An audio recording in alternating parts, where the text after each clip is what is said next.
Hi ಗುರು, ಎಲ್ಲರಿಗೂ ನಮಸ್ಕಾರ. IPL 2025 ಇದೇ ಮಾರ್ಚ್ 22 ಅಂದರೆ ಇನ್ನೊಂದು ವಾರದಲ್ಲಿ ಸ್ಟಾರ್ಟ್ ಆಗ್ತಾ ಇದೆ ಅಂತ ಹೇಳೋದು. ಭರ್ಜರಿಯಾಗಿ ಸ್ಟಾರ್ಟ್ ಆಗುತ್ತೆ. ಅದ್ರ ಮೊದಲೇ ಪಂದ್ಯನೇ RCB ಮತ್ತು KKR. ಇದು ಮಾತ್ರ ಹೈ ವೋಲ್ಟೇಜ್ ಪಂದ್ಯ. ಡಿಫೆಂಡಿಂಗ್ ಚಾಂಪಿಯನ್ಸು, ಅದೇ ರೀತಿ ಬೆಸ್ಟ್ ಕಂಬ್ಯಾಕ್ ಮಾಡಿದ ಟೀಮು ಈಗಾಗಲೇ ಓಪನಿಂಗ್ ಮ್ಯಾಚನ್ನು ಆಡುತ್ತೆ ಅಂತ ಹೇಳ್ಬೋದು. ಇನ್ನು RCB ಈಗಾಗಲೇ ಆಲೂರು ಮತ್ತು ಚಿನ್ನಸ್ವಾಮಿ ಸ್ಟೇಡಿಯಂಲ್ಲಿ ಪ್ರಾಕ್ಟೀಸ್ ನಡೆಸಿದೆ. ಭರ್ಜರಿಯಾಗಿ ಈ ತಂಡ ತುಂಬ ಚೆನ್ನಾಗಿ ಆಡ್ತಾ ಇದ್ದಾರೆ ಅಂತ ಹೇಳ್ಬೋದು. ಆ್ಯಂಡಿ ಫ್ಲವರ್ ಆಗಿರಲಿ, ಮಾಮ್ ಬ್ಯಾಟನ್ ಆಗಿರಲಿ, ದಿನೇಶ್ ಕಾರ್ತಿಕ್ ಆಗಿರಲಿ, ಎಲ್ಲ ಪ್ಲೇಯರ್ಸ್ಗಳಿಗೂ ಕೂಡ ಕಾನ್ಫಿಡೆನ್ಸ್ನ ಕೊಡ್ತಿದ್ದಾರೆ. ವಿರಾಟ್ ಕೊಹ್ಲಿ ಅವರು ಕೂಡ ಬಂದಿದ್ದಾರೆ. ವಿರಾಟ್ ಕೊಹ್ಲಿ ಅವರು ಬೇಗ ಬಂದಿರೋ ಕಾರಣ ಪ್ಲೇಯರ್ ಜೊತೆಗೆ ಕಾಂಬಿನೇಷನ್ ಸೆಟ್ ಆಗುತ್ತೆ. ಅದೇ ರೀತಿ ಸಖತ್ತಾಗಿ ಇರುತ್ತೆ ಅಂತ ಹೇಳ್ಬೋದು. ನೆಕ್ಸ್ಟ್ ನೋಡೋದಾದ್ರೆ ರಜತ್ ಪತಿದಾರ್ ಕೂಡ ಸಖತ್ತಾಗಿ ಲೀಡಿಂಗ್ಸ್ ಮಾಡೋ ರೀತಿಯಲ್ಲಿ ಇದೆ ಅಂತ ಹೇಳ್ಬೋದು. ಯಾಕಪ್ಪ ಅಂದರೆ ಅವರು ಕೂಡ ಪ್ಲೇಯರ್ಸ್, ಎಲ್ಲ ಪ್ಲೇಯರ್ಸ್ ಫಾರಿನ್ ಆಗಿರಲಿ, ಅದೇ ರೀತಿ ಇಂಡಿಯನ್ ಪ್ಲೇಯರ್ಸ್ಗಳಾಗಲಿ, ಕ್ಯಾಪ್ಡ್ ಅನ್ಕ್ಯಾಪ್ಡ್ ಪ್ಲೇಯರ್ ಹತ್ರ ಹೋಗಿ ಕೂಡ ಕ್ಲೀನಾಗಿ ಮಾತಾಡ್ತಾ ಇದ್ದಾರೆ. ಯಾವ್ಯಾವ ರೀತಿ ಆಡಬೇಕು, ಏನು ಎತ್ತ ಅಂತ ಎಲ್ಲದೂ ಕೂಡ ಅವರದೇ ಆದ ರೀತಿಯಲ್ಲಿ ಹೇಳ್ತಾ ಇದ್ದಾರೆ ಅಂತ ಹೇಳ್ಬೋದು. ಅದು ಕೂಡ ಒಂದು ಒಳ್ಳೆ ವಿಷಯ. ರಜತ್ ಪತಿದಾರ್ ಎಷ್ಟು ಜನದ ಹತ್ರ ಚೆನ್ನಾಗಿರ್ತಾರೋ ಆವಾಗ ಟೀಮ್ ಬ್ಯಾಲೆನ್ಸ್ ಸಖತ್ತಾಗಿರುತ್ತೆ. ಆವಾಗ ಎಲ್ಲ ಪ್ಲೇಯರ್ಸ್ಗಳು ಕೂಡ ಫ್ರೀಯಾಗಿ ಬ್ಯಾಟಿಂಗ್ ಆಡುವ ಸಾಧ್ಯತೆ ಜಾಸ್ತಿ ಇದೆ.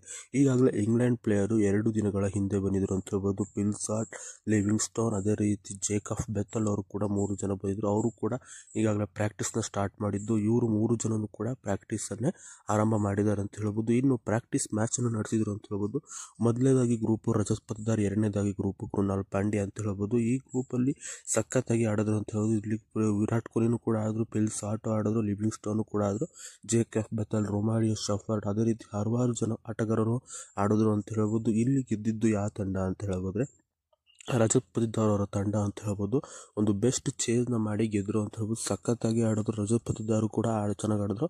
ಇವರ ತಂಡದಲ್ಲಿ ಇದ್ದಿದ್ದು ವಿರಾಟ್ ಕೊಹ್ಲಿ ಅವರು ಅಂತ ಹೇಳ್ಬೋದು. ಸಖತ್ತಾಗಿ ಆಡಿದ್ರು. ವಿರಾಟ್ ಕೊಹ್ಲಿ ಅವರು ಕೂಡ 50 ರನ್ಗಳನ್ನು ಹೊಡೆದ್ರು ಅಂತ ಹೇಳ್ಬೋದು ಬ್ಯಾಟಿಂಗ್ನ. ಅದೇ ರೀತಿ ಬೌಲಿಂಗ್ ಕಡೆ ನೋಡಿದ್ರೆ ಭುವನೇಶ್ವರ್ ಕುಮಾರ್ ಕೂಡ ಸಖತ್ತಾಗಿ ಮಾಡಿದ್ರು ಅಂತ ಹೇಳ್ಬೋದು. ಭುವನೇಶ್ವರ್ ಕುಮಾರ್ ಕೂಡ 4 ವಿಕೆಟ್ನ ತೆಗೆದ್ರು.